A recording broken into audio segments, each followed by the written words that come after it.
अल्लाह एक है, उसने सबको पैदा किया, वही सबको रोजी देता है, बड़ा मेहरबान है।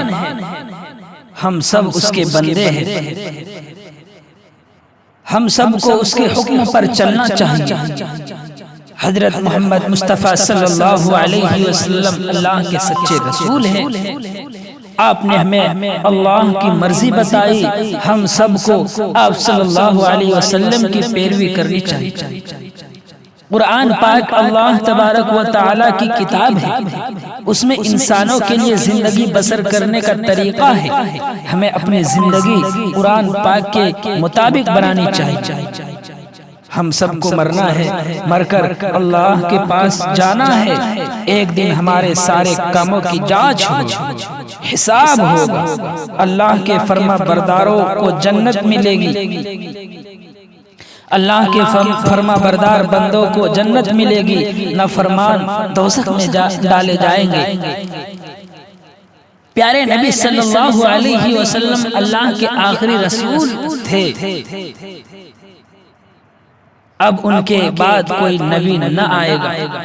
अब दीन फैलाने की जिम्मेदारी आपके पीछे चलने वालों पर आयद होती है। अल्लाह के नेक बंदों ने दीन के फैलाने में बड़ी मेहनत की। हमें भी दीन फैलाने के लिए अपने को तैयार करना चाहिए।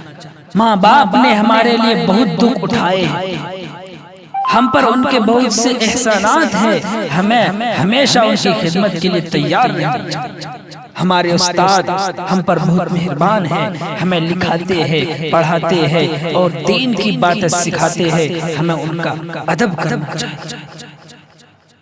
जानवर भी हमारी तरह जान रखते हैं, उन्हें भी दुख दर्द का एहसास होता है। उनके साथ मेहरबानी रहम का सलूक करना चाहिए। पंज वक्ता नमाज ही हमें अल्लाह की इताअत के लिए तैयारी करती है। अल्लाह का फरमा बरदार बंदा बनने के लिए नमाज की पाबंदी जरूरी है।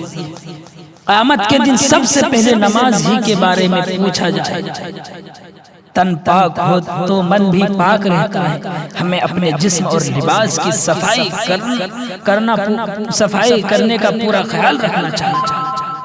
अल्लाह के कितने बंदे गरीब और मोहताज हैं, न उनके पास पेट भरने के लिए खाना है, न तन ढाकने के लिए कपड़ा है, न हाथ पैर में ताकत है कि कुछ कमा सके।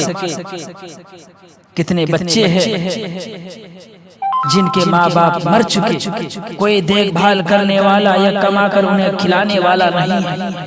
हमें उन यतीमों और मोहताजों की खबर गिरी करनी चाहिए। अपने खाने और कपड़े में से उनकी भी मदद करनी चाहिए।